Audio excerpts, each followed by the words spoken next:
အိမ်အပြင်ဘက်ကနေအိတ်ခမ်းတဲ့အထိပြန်လွှတ်လာတဲ့အမှုတိုင်ရဲ့ရန်နံကအိတ်ခမ်းထဲမှာနှိမ့်ချိုက်စွာအိတ်နေတဲ့ရမ်းမရနှာခေါင်းတွေကိုဝင်ရောက်လာခဲ့ပါတယ်ရုတ်တရက်အလွန်မှုအိနေတဲ့အမှုတိုင်ရဲ့ရန်နံကြောင့်ရမ်းမအိတ်ပျော်ရကနေနိုးလာပြီးလမ်းတစ်ဖက်နဲ့မျက်လုံးကိုပို့လိုက်ကနရံမှာကတ်ထားတဲ့နာရီကိုကြည့်လိုက်တော့ညနေ6 နာရီတောင်ကြောနေပါပြီရမ်းမဂရင်မောကနေထားလိုက်ပြီးအိတ်ခမ်းပဒင်းပေါက်ကနေအမှုတိုင်နဲ့လာရောက်ကိုကြည့်လိုက်တော့ညနေဆောင်နေဝင်တော့မယ့်အချိန်မှာအင်းရဲ့ခြံဝင်းအပြင်ဘက်မှာသူ့အမေနဲ့အဖွားတို့တခုခုလုပ်နေကြတာကိုမြင်လိုက်ရပါတယ်။ဒါနဲ့အသေးချာစူးစိုက်ကြည့်လိုက်တော့မှဖက်ရွက်ပေါ်မှာထမင်းဟင်းအချိုမုံနေနဲ့အမွှေးတိုင်ဖျောင်းနိုင်လို့ထွန်းကြီးကခေါ်စာကျွေးနေတာကိုတွေ့လိုက်ရတယ်ဗျ။ရဲမင်းကမြို့ပေါ်မှာအလုပ်သွားလို့ရကနေရွာပြန်ရောက်တာတိတ်မကြသေးတော့အမေနဲ့အဖွားဘာကြောင့်အခုလိုခေါ်စာကျွေးနေကြရလဲဆိုတာကိုနားမလည်ဘူးဖြစ်နေခဲ့ပါတယ်။သူဗီဒင်းမောက်ကနေအိမ်အပြင်ဘက်ကိုငေးကြည့်နေအိတ်ခမ်းနဲ့ပြန်ဝင်မှုပြင်လိုက်တဲ့အချိန်ရုတ်တရက်မျက်လုံးထောင်းကနေအိမ်ဝင်းခြံရဲ့အပြင်ဘက်မှာလူရည်တရံအရေးမဲကြီးကိုမြင်လိုက်ရတယ်ဗျ။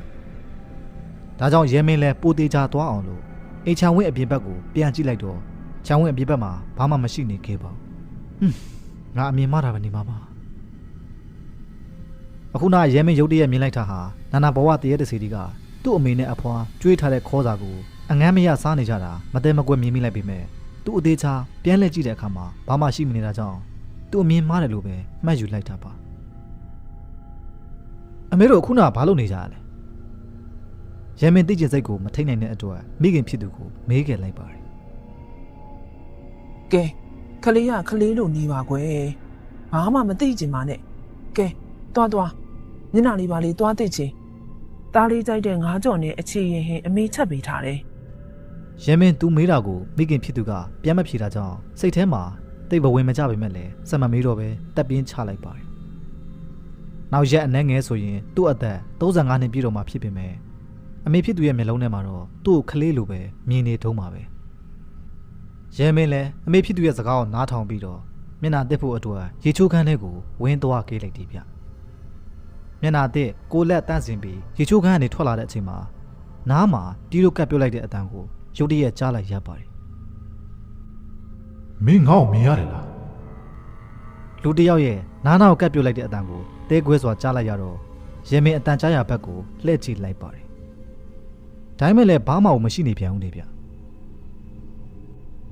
အခုတော့မင်းကိုငါတို့ရှာတွေ့ပြီဒီလိုနဲ့နောက်တစ်ခါထပ်ကြားလိုက်လို့လှည့်ကြည့်လိုက်တဲ့အခါမှာသူ့အနာရန့်နေတဲ့အဖိုးကြီးတယောက်ကိုတွေးလိုက်ရပါတယ်အဲ့ဒီအဖိုးအိုကြီးကအသားတွေမဲတူနေပြီးမျက်လုံးတွေနေရဲနေကသူ့ကိုစိုက်ကြည့်နေခဲ့တယ်ဗျရဲမင်းရုတ်တရက်တွေ့လိုက်ရတဲ့မြင်ကွင်းကြောင့်လန့်ဖြန့်သွားက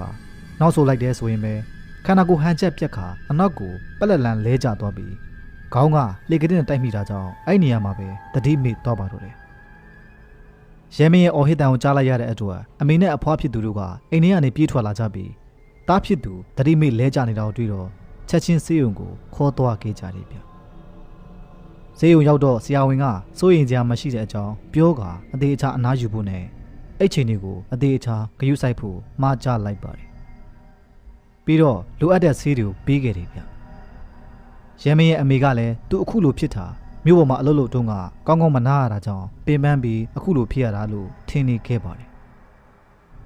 ဒီလိုနဲ့ဆေးရုံကနေအပြန်လန်းတစ်လျှောက်မှာတော့ရဲမင်းတယောက်ကားထဲကနေအပြုံငေးကြည့်နေရင်သူညနေရကြုံခဲ့ရတဲ့အရာတွေဟာ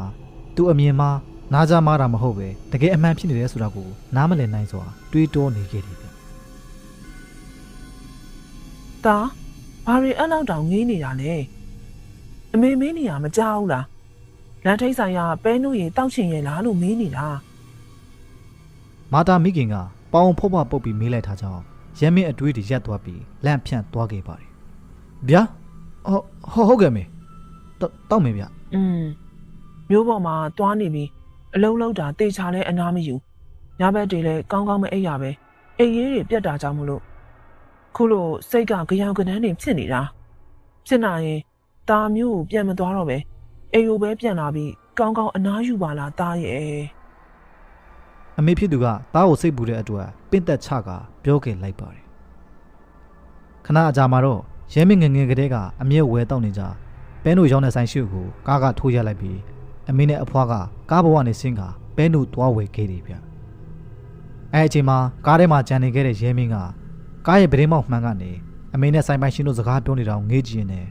မထင်မှတ်ပဲဆိုင်ရှင်ရဲ့အနောက်မှာသူ့ကိုရပ်ပြီးကြည့်နေကြတဲ့အရေးမဲကြီးတွေကိုတွေးလိုက်ရပါတယ်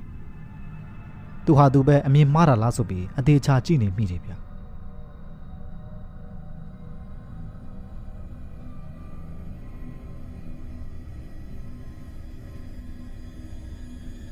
မင်းအမြင်မှားနေတာမဟုတ်ဘူးလူလေး အဲ့လိုပြောလိုက်ပြီးအရေးမဲကြီးတွေကရုတ်တရက်ရဲမင်းရဲ့ကားမှန်ဘေးကိုရောက်လာကြပြီးမျက်တောင်နေကြီးတွေနဲ့စိုက်ကြည့်နေကြတော့ရဲမင်းလည်းလန့်ဖြန့်သွားပြီးအော်ဟစ်ခါကားရဲ့အပြင်ဘက်ကိုတွေးယူတွေးတန်းထွက်ပြေးပါတော့တယ်အဲ့အချိန်မှာတစ်ဖက်ကလာတဲ့ကားကလည်းရုတ်တရက်လမ်းမပေါ်ရောက်လာတဲ့ရဲမင်းကိုမရှောင်လိုက်နိုင်တော့ပဲတဲ့တဲ့ဝင်တိုက်မိတော့တယ်ဗျရဲမင်းရဲ့ခန္ဓာကိုလေပေါ်မြောက်တက်သွားပြီးအရှိန်နဲ့မြေပြင်ပေါ်ကိုပြန်ကျလာခဲ့ပါတယ်အဲ့ဒီဖြစ်ပြသွားတဲ့စက္ကန့်ပိုင်းအချိန်လေးမှာပတ်ဝန်းကျင်မှာရှိတဲ့သူတွေအကုန်လုံးတိတ်ဆိတ်ငြိမ်သက်ကုန်ပြီးအံ့ဩတုန်လှုပ်သွားကြတော့တယ်ဗျအမလီတာလူလေးအမေသားလေး အမေဖြစ်သူအော်ဟစ်ငိုယူကရဲမင်းရဲ့ခန္ဓာကိုပွေ့စီလိုက်ပြီးယူကျုံမရဖြစ်နေပါတော့တယ်အဲ့အချိန်မှာကားမောင်းသမားကကားပေါ်ကနေဆင်းလာပြီးစေးရုံကားကိုဖုံးဆက်ပြီးခေါ်ပြလိုက်တယ်ဗျကံကောင်းတော်တာတစ်ခုကရဲမင်းအသက်မသေးခဲ့ပါဘူးဒါပေမဲ့နိုင်ရိုးတွေနဲ့ခြေထောက်တွေကျိုးကုန်လို့စတိရိုးတွေအစားထိုးထည့်ထားလိုက်ရတော့တယ်ရဲမင်းတစ်ပတ်လောက်သတိမေ့နေပြီးသတိပြန်ရလာတဲ့အခါမှာလေသူ့ရဲ့ဂရင်ဘေးပတ်လည်းမှာအရင်ကသူတွေ့ခဲ့တဲ့အတိုင်းအရေးမဲကြီးတွေကသူ့ကိုရက်ကြည့်နေကြတာကိုနေတိုင်းလိုလိုတွေ့မြင်နေရပါတော့တယ်ဒီကိစ္စကိုမိခင်ဖြစ်သူကိုပြောပြခဲ့ပေမဲ့မိခင်ဖြစ်တဲ့သူကတော့ကားအစီအတန်ဖြစ်ခဲ့ပြီးတောက်ရတဲ့ဆေးရှင်တွေကြောင့်အခုလိုမျိုးကြောင်ကရမ်းဖြစ်တာလို့ပဲပြောနေခဲ့တယ်ဗျဆိုတော့နောက်ဆုံးမှာရဲမင်းလည်းမတတ်တာတဲ့အဆုံးစိတ်ကိုလျှော့လိုက်ပြီးအရေးမဲကြီးတွေကိုမြင်နေရတဲ့အခါကျရင်လည်းဒီအတိုင်းပဲကြည့်နေလိုက်ပါတော့တယ်နောက်ရက်တွေမှာတော့သူနေတိုင်းမြင်နေရတဲ့အရေးမဲကြီးတွေကရုတ်တရက်ပျောက်ကွယ်သွားပြီးထပ်မတွေ့ရတော့ဘူးဗျရဲမင်းရဲ့ကျမ်းမာရေးအခြေအနေဟာလည်းတနေ့ပြီးတနေ့ပုံမကောင်းမွန်လာခဲ့တဲ့အတွက်နောက်ဆုံးဆေးရုံကနေဆင်းခွင့်ရခဲ့ပြီးအိမ်မှာပဲလအနှင်းငယ်ပြန်အနားယူနေခဲ့ပါတော့တယ်ဒီနေ့မှာတော့အမေဖြစ်သူကရဲမင်းကိုဖုံးကြောင်းတစ်ကြောင်းစီကိုခေါ်သွားပြီးကုသိုလ်ကောင်းမှုတွေပြုလုပ်ခဲ့ကြတယ်ဗျကျောင်းထိုင်ဆရာတော်တွေ့တော့နှစ်ဦးသားဥချကြောလိုက်ကြပါတယ်အဲ့အချိန်မှာကျောင်းထိုင်ဆရာတော်ရဲ့မထင်မှတ်ဖက်ပြောလိုက်တဲ့စကားတစ်ခွန်းကြောင့်ရဲမင်းရောမိခင်ဖြစ်သူပါအံ့ဩသွားခဲ့ရတယ်ဗျအခြေအနေတွေတော်တော်လေးကိုစိုးခဲ့တာပါလားတကားဒါပေမဲ့အခုတော့ဘာမှဖြစ်တော့အရာအလုံးကိုကြော်လွန်သွားခဲ့ပြီလေဆရာတော်ကြီးကဆက်ပြီးတော့ရဲမင်းအခုလိုဖြစ်ရတာအသက်35နှစ်ပြည့်သွားတဲ့အတွက်ကြောင့်ဖြစ်နိုင်တယ်လို့ပြောလိုက်ပါတယ်သူတို့ဒေသရဲ့ယုံကြည်ချက်အရအသက်15 25 35လို့9ခဏအပိတ်ကြတဲ့အသက်အရွယ်အပိုင်းခြားတွေဟာကျန်းမာရေးမိသားစုရေးအိမ်တော်ရေးအစရှိတဲ့အရာတွေမှာကန်ဆိုးစေတတ်တယ်လို့ယုံကြည်ကြတဲ့အတွက်အဲ့အသက်အပိုင်းခြားရောက်တဲ့သူတွေဟာတရားစခန်းဝင်တာကုသိုလ်ကောင်းမှုတွေပြုလုပ်တာတွေနဲ့ကြုံလာမဲ့အန္တရာယ်တွေကိုကာကွယ်တတ်ကြတယ်ဗျ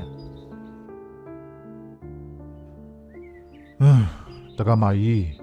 အမှန်တကယ်တော့အသက်25 35နှစ်ပြည့်မှအခုလိုတွေဖြစ်တတ်တာမဟုတ်ပါဘူးဒါပေမဲ့ဒီအသက်ရောရောက်တဲ့အချိန်မှာကုသိုလ်ကောင်းမှုတွေပြုလုပ်တဲ့ကံတွေကအားနည်းလာခဲ့တာကြောင့်အရင်ဘဝအကုသိုလ်ကံတွေကဒီအချိန်မှာလာပြီးတော့အကျိုးပေးတာပဲတက္ကမကြီးရဲ့ဆရာတော်ရဲ့ဆုံးမစကားကိုနားထောင်လိုက်ရတော့ဖြစ်ပျက်ခဲ့တဲ့အရာအလုံးဟာအရင်ဘဝကအကုသိုလ်အကျိုးဆက်တွေကြောင့်အခုလိုပြန်ပြီးခံစားရတာလို့နားလေသဘောပေါက်သွားကြပါတယ်ဆရာတော်ကရှေ့ဆက်ကုသိုလ်ကောင်းမှုများများလုပ်ပြီးနေထိုင်သွားဖို့နဲ့အခုလိုအသက်အန္တရာယ်ကြုံရမယ့်ကိစ္စရပ်တွေထပ်ပြီးမရှိတော့ဘူးလို့ပြောခဲ့တယ်ဗျ